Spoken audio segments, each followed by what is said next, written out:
All of humanity's problems stem from man's inability to sit quietly in a room alone. It is said by Mr. Blaise Pascal.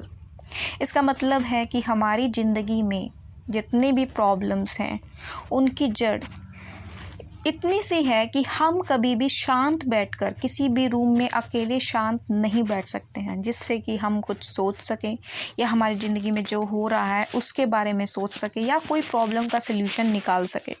अगर आप अपने आप को ध्यान से observe करें तो आप दिन भर किसी न किसी एक्टिविटी में इंगेज रहते ही हैं। मान लीजिए अगर आपके पास कोई भी काम नहीं है, आप फ्री हैं, फिर भी आप कभी टीवी देखने में, फ़ोन पर बातें करने में या फिर सोशल मीडिया अकाउंट चेक करने में या कोई भी और दूसरी एक्टिविटी में अपने आप को बिज़ी रखते हैं। यहाँ अगर मैं ये कहती हूँ कि कुछ लोग ऐसे भी होते हैं जो अपने साथ या अकेले में वक्त बिताना पसंद करते हैं, शांत बैठकर अपना वक्त बिताना पसंद करते हैं, तो इस बात पर आप मुझे ये कहेंगे कि ये बात बिल्कुल अजीब है, क्योंकि अकेले में बैठकर वक्त बिताना बहुत ही बोरिंग होता है। अगर आप किसी भी एक्टिविटी में इंगेज नहीं होते हैं तो आप बोर फील करेंगे, लेकिन ऐसा बिल्कुल भी नहीं है। इस पर मेरा मानना यह है कि शांत रहकर या खुद के साथ वक्त बिताकर हम अपने आप को बहुत ज़्यादा खुश रख सकते हैं। इसी टॉपिक पर आगे बात करते हुए मैं आज आपसे stillness is the key book के बारे में बात करने वाली हूँ, जिसे रायन हॉलिडे ने लिखा है। First of all, what do you understand by the word stillness? Stillness का मीनिंग है वही सुनो जो आपको सुनना चाहिए। शांत रहो, अंदर से भी और बाहर से भी। मिस्टर हॉलिडे स्टिलनेस को पृथ्वी की सबसे पावरफुल फोर्स मानते हैं। अगर कोई इंसान स्टिलनेस अचीव कर लेता है, मीन्स शांति को अचीव कर लेता है, तो चाहे दुनिया में कुछ भी हो रहा हो, चाहे दुनिया में लड़ाई हो रही हो, कोई भी केओस हो या उसकी खुद की लाइफ में कुछ प्रॉब्लम चल रही हो, फिर भी वह इंसान शांत रह सकता है। कुछ लोगों की कंप्लेन होती है कि हमारी लाइफ में बहुत सारी प्रॉब्लम्स हैं, इतनी सारी मीटिंग्स हैं जो हमें अटेंड करनी होती हैं, या फिर डेडलाइंस हैं, हम पूरा दिन सोशल मीडिया पर टाइम बिताते हैं, या फिर इतने सारे नोटिफिकेशंस होते हैं कि हमारे पास टाइम भी नहीं होता है खुद के लिए, थोड़ा सा वक्त निकालने के लिए, रिलैक्स करने के लिए।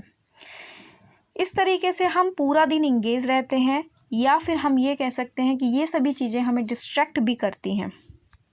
अब इसका रीज़न क्या है? इसका रीज़न है अटैचमेंट विद आउटकम। क्या आपने कभी भी ध्यान दिया है कि आप किसी भी चीज़ को जितना ज़्यादा पाना चाहते हो, जितना ज़्यादा अचीव करना चाहते हो, उसमें उतनी ही मुश्किल आती है, क्योंकि आप आउटकम के बारे में सबसे ज़्यादा सोचते हो। इसका एक ही सल्यूशन है, वो है डिटैचमेंट। संस्कृत में मद्भगवत गीता में एक श्लोक लिखा गया है जो है कर्मण्येवाधिकारस्ते मा फलेषु कदाचन, जिसका इंग्लिश में अनुवाद है work done for a reward is much lower than the work done in the yoga of wisdom, so thy heart upon thy work but never own it's reward. जिसका हिंदी में अनुवाद है कि हमें अपने कर्म पर ध्यान रखना चाहिए, हमें अपना कर्म करते रहना चाहिए और फल की चिंता नहीं करनी चाहिए। यही एक मंत्र है जिसकी हमें आज के टाइम में सबसे ज़्यादा ज़रूरत है। हमें अपने काम के आउटकम से जो अटैचमेंट है उससे अलग होने की कोशिश करनी चाहिए। यह सिर्फ हम शांत रहकर ही सीख सकते हैं। अगर आप ध्यान दें तो हमारी ज़िंदगी में जो इच्छाएं हैं वो कभी भी कम नहीं होती हैं। अगर हम कुछ भी अचीव कर लेते हैं तो उसके बाद दूसरी इच्छा हमारे मन में होती है कि हम वो पालें, लेकिन जो भी हमारे पास अभी है, जो हम अचीव कर चुके हैं, उसको देखकर हम कभी भी खुश नहीं रहते हैं। मीन्स हमें हमेशा कुछ ना कुछ ज़्यादा ही चाहिए होता है। हमारे पास थोड़ा सा भी वक्त नहीं होता है कि हमारे पास जो है उसे हम इंजॉय कर सकें। यहाँ हम बात करते हैं एन फ्रैंक की, जिसने अपनी बुक में लिखा है beauty remains even in misfortune. जब हिटलर ने सैकड़ों लोगों को मार दिया था और उस वक्त एन और एन की फैमिली भी हर दिन मरने के डर में बिता रहे थे, उस वक्त भी एन सिर्फ अपनी अच्छी चीज़ों के बारे में सोच रही थी। उस वक्त को डिस्क्राइब करते हुए एन ने लिखा है this sunshine and this cloudless sky and as long as I can enjoy it how can I be sad. यहाँ हम देखते हैं पॉजिटिविटी को। एन ऐसे वक्त में भी नेचर को एंजॉय कर रही थी। लेकिन हमारे सामने जो नेचर और ब्यूटी है, जो चारों तरफ हमारे सामने मौजूद है, हम उसकी तरफ बिल्कुल भी ध्यान नहीं देते हैं। तो इसलिए हमें भी जो हमारे पास है, जो चीज़ें हमें अवेलेबल है, उसकी तरफ ध्यान देने की ज़रूरत है। Next we talk about seeking solitude.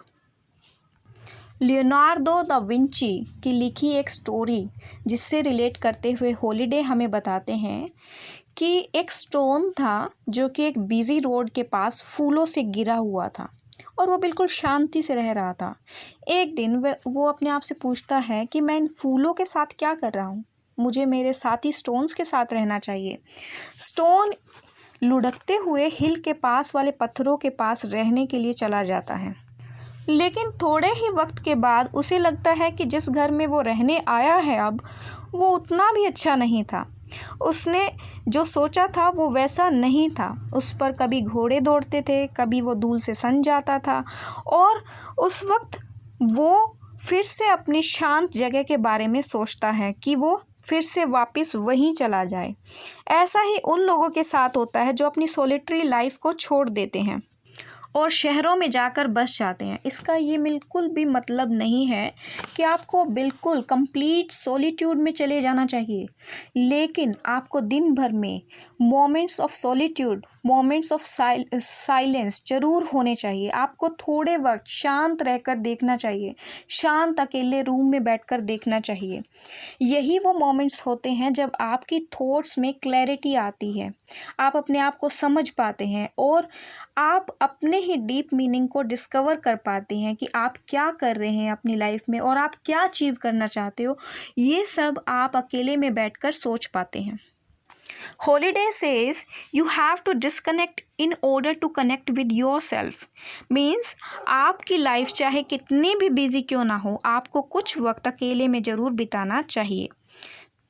आप भी अपना कुछ वक्त खुद के लिए निकालिए जिससे आप खुद से कनेक्ट हो सके। आई होप आपको ये वीडियो पसंद आई होगी। अगर आप ये पूरी बुक रीड करना चाहते हो तो मैंने लिंक डिस्क्रिप्शन में दिया हुआ है, आप वहाँ से इसे परचेज़ कर सकते हैं। Thank you for watching my video. Please like, share and subscribe for more videos.